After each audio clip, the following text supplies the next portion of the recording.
Hello friends, Siragadikka ஆசை அடுத்து வர எபிசோடில் என்ன நடக்கலாம் அப்படிங்கிறத பற்றி பார்க்கலாம். இன்றைக்கான எபிசோட் அதிரடியான எமோஷனல் எபிசோடாக இருந்தது மட்டும் இல்லாமல் அடுத்து வர எபிசோட் சம்மந்தமாக சுவாரஸ்யமான ஒரு ப்ரோமோவை காட்டியிருக்காங்க. முத்துக்கு தெரியாமல் மீனா சீதா அருணோட கல்யாணத்தை பண்ணி வச்சுட்டாங்க. அதனால் முத்துக்கு ரொம்பவுமே அவமானம் ஆயிடுச்சு. மீனாவோட அம்மா முத்து வராமல் இந்த கல்யாணத்துக்கு நான் சம்மதிக்க மாட்டேன்னு சொல்லி ரொம்ப கோபமாக போய் உட்காந்துருக்காங்க. ஒரு பக்கத்து அண்ணாமலை சமாதானம் பேசுகிறாங்க. அருணோட அம்மா வந்து அந்த பக்கத்து சமாதானம் பேசிகிட்டு இருக்காங்க. இந்த சந்தர்ப்பத்தை பயன்படுத்தி முத்து மீனாவை என்னெல்லாம் பேச முடியுமோ எல்லாம் பேசிட்டு உட்காந்துருக்காங்க. அதே நேரத்தில் பார்த்தோம்னா மீனாவும் சீதாவும் நான் போய் முத்துவை கூட்டிகிட்டு வரேன்னு கிளம்புறாங்க. இப்போ செல்வத்திட்ட கேட்டு அந்த இடம் எங்கன்னு சொல்லி தேடி போகும்போது முத்து வந்து அங்கே சாராயம் குடிச்சிட்டு இருக்க இடத்த வந்து கண்டுபிடிச்சிடுறாங்க. ஆனால் அங்கே பார்த்தோம் அப்படின்னா கூட சாராயம் குடிக்கிறவங்க ஒருத்தவங்க வந்து மீனாவை பற்றி தப்பாக பேசுகிறாங்க. அந்த நேரத்தில் முத்து ரொம்ப கோவப்பட்டு என் பொண்டாட்டியை பற்றி தப்பாக பேசினா அவ்வளோதான், உன்னை நான் என்ன பண்ணுவேன்னு தெரியாதுன்னு சொல்லிட்டு கோவப்பட்டு போட்டு அடிச்சுக்கிட்டு இருக்காங்க. அவ்வளோ சாராயம் குடிச்சு அவ்வளோ மயக்கத்தில் இருந்தாலும் முத்து வந்து மீனாவை விட்டு கொடுக்காம பேசுகிறாங்க. கரெக்டாக மீனாவும் அந்த இடத்துக்கு வந்துடுறாங்க.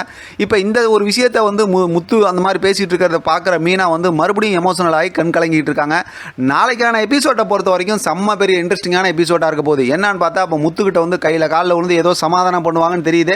ஆனால் என்ன டேரக்டர் யோசிச்சு வச்சிருக்காரு, எப்படி கதையை கொண்டு போவார், என்ன ட்விஸ்ட் அடிக்க போகிறாங்க, அதாவது வந்து என்ன சொல்லி முத்துவை சமாதானப்படுத்தி இந்த கல்யாணத்துக்கு கூட்டிகிட்டு வர போகிறாங்க அப்படிங்கிறது தெரியல. ஆனால் எப்படி இருந்தாலும் முத்து கண்டிப்பாக வந்துருவார் நாளைக்கான எபிசோடில். கல்யாணமும் நடக்கணும்னு வச்சுங்களேன். ஆனால் அதில் செம்ம பெரிய ஒரு வெயிட்டான ஒரு ட்விஸ்ட் என்ன அப்படின்னா, அருண் போலீஸ் வந்து பெரிய இதாக கால் மேலே கால் போட்டுவிட்டு பெரிய ஒரு கிண்டலாக வந்து என்ன சொன்னாங்க, சாராயம் குடிச்சிட்டு யாரும் கல்யாணத்துக்கு வரக்கூடாது அப்படிங்கிற மாதிரி தானே சொன்னாங்க. அந்த மாதிரி சொல்லும்போது முத்தை பார்த்து தானே அந்த மாதிரி எசக்குத்து பேசுனாங்க. மீனாவோட வீட்டில் உட்காந்து முதல்ல ஆரம்பத்தில் இந்த கல்யாணம் சம்மந்தமாக பேசும்போது இப்போ முத்து வந்து நல்லா சாராயம் குடிச்சிட்டார் வேற இல்லையா. ஆனால் இவங்க பேசி சாராயம் குடிச்சதோட வந்து நல்லா மயக்க அடிச்சுட்டு அப்படியே ஆடிக்கிட்டே வந்து வரப்போறாரு. அங்கே பார்த்தா உயர் அதிகாரியெல்லாம் வரப்போறாங்கன்னு சொல்லி முத்துவோட அருணோட ஃப்ரெண்ட்ஸ் வேற சொன்னாங்கல்ல. அப்போ உயர் அதிகாரிக்கு முன்னாடி இந்த மாதிரி மீனாவோட ஹஸ்பண்ட் இவர் தலைமையில் தான் நடக்குது. இவர் சாராயம் குடிச்சு அந்த ஆடிக்கிட்டு இருக்கும்போதே தான் வந்து அங்கே போய் கல்யாணத்தையும் நடத்தி வைக்கிறாரு. அப்படிங்கும்போது அது அருணுக்கு செம பெரிய அவமானம் தானே. அதனால் இந்த பெரிய ஒரு அவமானத்தை முத்து கொடுக்க போறாரு. அதை இது அவமானம் அப்படி இப்படின்னு சொல்லி காலரெல்லாம் தூக்கி விட முடியாதுன்னு வச்சுங்களேன். ஆனால் இதுக்குள்ளார யார் மேலே தப்பு இருக்குது அப்படின்னு சொல்லி பார்த்தோம்னா எல்லாமே சந்தர்ப்ப சூழ்நிலையால் ஏற்பட்ட ஒரு தப்பு தான். அதை நியாயப்படுத்துகிற மாதிரி ஒரு வார்த்தை என்ன சொன்னாங்க அப்படின்னு பார்த்தோம். மீனாவோட கல்யாணமும் இந்த மாதிரி ஒரு பரபரப்பாக பிரச்சனையில் தான் நடந்துச்சு. ஆரம்பத்திலேருந்து பார்க்குறவங்களுக்கு தெரிஞ்சிருக்கும். அதுக்கப்புறம் இப்போ எல்லாம் சமாதானம் ஆகிடுச்சு இல்லை.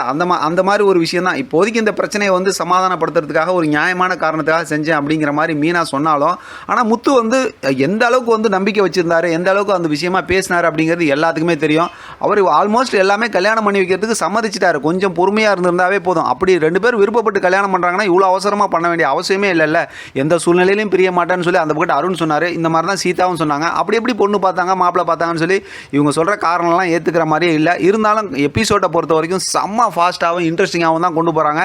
நாளைக்கான எபிசோட் செம்ம சுவாரஸ்யமாக இருக்க போது கண்டிப்பாக நம்ம டேரக்டர் நம்ம சந்தோஷப்படுத்துகிற மாதிரி சூப்பரான ஒரு ப்ரோமோ கொடுப்பாரு. அந்த ப்ரோமோவில் நம்ம முத்துவை மாஸ் காட்ட போகிறாங்க. அதை பார்த்து நம்ம என்ஜாய் பண்ணலாம். இதை பற்றி உங்களோட கருத்து கமெண்ட் பாக்ஸில் தெரியப்படுத்துங்க. தொடர்ந்து ஆதரவு கொடுங்க. தேங்க்யூ ஃபார் வாட்சிங்.